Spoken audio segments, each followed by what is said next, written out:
মৃত্যু মানেই তার হিসাব শুরু, মৃত্যু মানেই তার পরকালের ফয়সালা শুরু। এজন্য হাদিসে স্পষ্ট আছে, নাফরমান যখন তার লাশ কান্দে নেয়, আল্লাহর নবী বলছে এই পরিমাণ চিৎকার করে নাফরমান, আল্লাহর নবী বলছে আল্লাহর সমস্ত মানুষ ছাড়া বাকি সব মাখলুক ওই নাফরমানের চিৎকার শুনতে পায়। লাউ সামিআল ইনসানু লাসাইকা, নবী বলে যদি মানুষ শুনতো একবার নাফরমানের লাশ নিয়ে যাওয়ার চিৎকার, তখন মানুষ চিৎকার করে বেহুশ হয়ে সব মরে যেত, আর কেউ কোনোদিন কারো লাশ কান্দে নিত না। কারণ যদি চিৎকার মারে, যদি চিৎকার মারে এই ভয়ে। আর ইমানদার নেককার আল্লাহ রাসূল বলছে তার লাশ যখন খাটে নেয় তখন সে তাড়াতাড়ি বলে কদ্দিমুনি, আরে আমাকে আগায় নাও না কেন, জলদি যাও, আমাকে আমার জান্নাত বুঝে নিতে দাও। হাদিসের মধ্যে আছে প্রশ্ন করার পরে নেককার যখন উত্তর দেয়, আল্লাহ তাআলা তার সামনে ফেরেশতাদেরকে বলে জান্নাতটাকে সামনে এনে দাও। তখন নেককার বান্দা জান্নাত দেখে আর বলে ইয়া রাব্বি আকিমিস সাআ, আয় আল্লাহ কিয়ামত হচ্ছে না কেন, কিয়ামত হচ্ছে না কেন, আমি যাব কখন? ওই যে আমার জান্নাত দেখা যায়। সুবহান। ওয়া উজলিফাতিল জান্নাতু লিল মুত্তাকিনা গায়রা বাঈদ।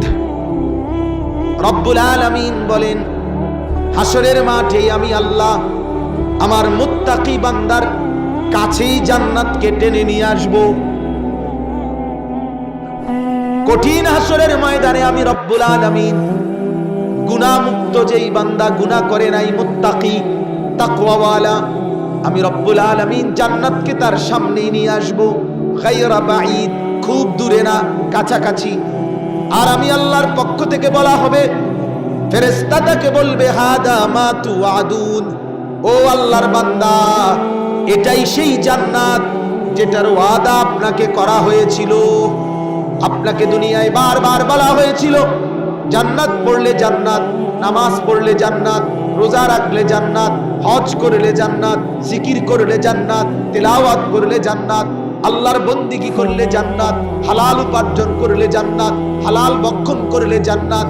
যেই কথাটা বারবার বারবার বলছিল আর আপনি শুনে শুনে আমল করছেন, এটাই সেই আপনার জন্য ওয়াদাকৃত জান্নাত। সুবহানাল্লাহ। ওয়ালাউ আন্না আহলাল কুরা আমানু ওয়াত্তাকাউ, আল্লাহ তাআলা বলেন যদি দুইটা কাজ করে, ঈমানদার ঈমান আনে ঠিক মতো আর গুনাহ ছেড়ে দেয়। কি ছেড়ে দেয় বাপ বলেন? গুনাহ ছেড়ে দেয়। ঈমানের উপরে মজবুত হয় আর গুনাহ ছেড়ে দেয়, আমি আসমান জমিনের সব বরকত খুলে দেব, সব বরকত। ওয়ালাকিন কাযযাবু, আল্লাহ বলে কিন্তু আমার বান্দা আমার কথাটাকে মিথ্যা মনে করছে, সে আমার কথা মিথ্যা মনে করছে। সে টেলিভিশনের নায়িকার কথা, নায়কের কথা, ফুটবলের খেলোয়াড়ের কথা, ক্রিকেটের খেলোয়াড়ের কথা, অ্যাডভার্টাইজের মডেলের কথা, রাস্তার জানোয়ারের কথা, সমবয়সী বন্ধুর কথা, প্রেমের আড্ডার কথা, ভিন মেয়ের কথা, নর্তকীর কথা, এগুলোকে সে গ্রহণ করে নিছে। আমি আমার মতো মনিব মালিকের কথাকে সে মিথ্যা মনে করছে। ফাআখাযনাহুম বিমা কানু ইয়াকসিবুন, ফলে আমি রব্বুল আলামিন তাকে প্রত্যেকটা নাফরমানির কারণে ধরে ফেলেছি, অর্থাৎ শাস্তি দিচ্ছি, শাস্তি দিচ্ছি। দুনিয়াতে কি শাস্তি দিচ্ছি? আখিরাতে গুনার শাস্তি তো দিবেই। দুনিয়ার শাস্তি কি জানেন? আশ্চর্য কথা শুনেন। হাসান বসরি রাহমাতুল্লাহ আলাইহি, কোন ব্যক্তির পাপের শাস্তি, সবচেয়ে বড় শাস্তি কি দুনিয়াতে? উনি বলছেন বিশ্ববিখ্যাত বুজুর্গ তাবিঈ, মুহাদ্দিস, ফকিহ, সর্বলাইনে শ্রেষ্ঠ বুজুর্গ ছিলেন হাসান বসরি রাহমাতুল্লাহ। উনি বলছেন কোন ব্যক্তি কোন পাপ, মিথ্যা, চুরি, ডাকাতি, জিনা, ব্যভিচার, মদ, জুয়া, সুদ, ঘুষ, লুণ্ঠন, অবৈধ উপার্জন, এগুলোর যে কোনো গুনাহ, এটার সবচেয়ে বড় শাস্তি কি? সবচেয়ে বড় শাস্তি 3টা কনি নাকি? না, এটা বড় শাস্তি না। 3টা কনি দিয়ে তো ছেড়ে দিছে।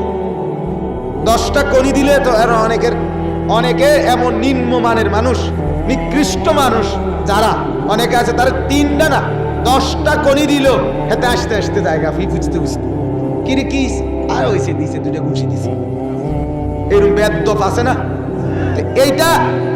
এইটা বড় শাস্তি না।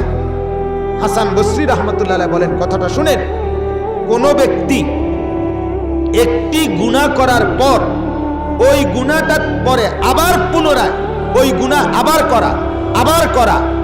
করা, এটাই তার উপরে সবচেয়ে বড় আল্লাহর পক্ষ থেকে শাস্তি, যে আল্লাহ তাআলা ধীরে ধীরে তাকে যেন জাহান্নামের দিকেই ঠেলে নিয়ে যাচ্ছে, তাকে যে ফিরতে দিচ্ছে না, এটাই তোর উপরে সবচেয়ে বড় লানত, এটাই তোর উপরে সবচেয়ে বড় গজব। আল্লাহ যে তোমার সুদের পরে সুদ, আবার সুদে লাগায়া রাখছে। আল্লাহ যে তোমার ঘুষের পরে ঘুষে লাগায়া রাখছে। আল্লাহ যে তোমার জিনার পরে জিনার মধ্যে লাগায়া রাখছে। আল্লাহ যে তোমার মদের মধ্যে লাগায়া রাখছে। আল্লাহ যে তোমার উলঙ্গ ছবি দেখার মধ্যে লাগায়া রাখছে। আল্লাহ যে ওই মহিলাটাকে বেপর্দার মধ্যেই ফালাইয়া রাখছে, এটাই বেডির উপরে সবচেয়ে বড় লানত। আল্লাহ যে তোমার দাড়ি কাটার মধ্যেই লাগায়া রাখছে, এটাই তোমার উপরে খোদার সবচেয়ে বড় লানত। আর কিছু লাগতো না, এইটাই বড় শাস্তি। তোমাকে আল্লাহ বাঁচতে দিচ্ছে না, তোমাকে আল্লাহ তাআলা টেনে আনতেছে না। হযরত ওমরের মতো মানুষকে তো আল্লাহ টেনে নিয়ে আসছে। কথা বলেন না কেন? ওমর রাদিয়াল্লাহু তাআলা আনহু যাচ্ছিল তরবারি হাতে কাবা শরীফ তওয়াফ করতে, তো কি নবীর গর্দান আনতে, আল্লাহ তো ডাইরেক্ট ইউটার্ন করে একেবারে বদলাইয়া পাল্টাইয়া ঈমান দিয়ে দিছে। কথা তো ছিল, হেদায়েত তো আল্লাহ দেয়, জজব তো আল্লাহ করে, আকর্ষণ আল্লাহ করে। আমি না মিয়া, পৃথিবীর সমস্ত মানুষ যদি জুনায়েদ বাগদাদি হয়, আব্দুল কাদের জিলানিও হয়, সবাই পৃথিবীর সব বক্তাও যদি আব্দুল কাদের জিলানি হয়, আর এই প্যান্ডেলে দাঁড়াইয়া যদি শিক্ষারা কান্দে, এরপরেও আপনার কলিজার পরিবর্তন হবে না যদি আল্লাহ না চায়। চাইবে কে? আমি কে? মকবুল কে? অমুক কে? তমুক কে? দেনওয়ালা ফয়সালা কার? ওয়ালাকিন্নাল্লাহ ইয়াহদি মান ইয়াশা। আল্লাহ হেদায়েত দেয়, আল্লাহ হেদায়েত দেয়। এজন্য আল্লাহ তাআলা বলেন, আমার নাফরমানি করার কারণে, গুনাহ না ছাড়ার কারণে, আমার কথাটাকে গ্রহণ না করার কারণে আমি ধরে ফেলব। এজন্য বাপ, এই আয়াতের মূল বক্তব্য এই কথাটা।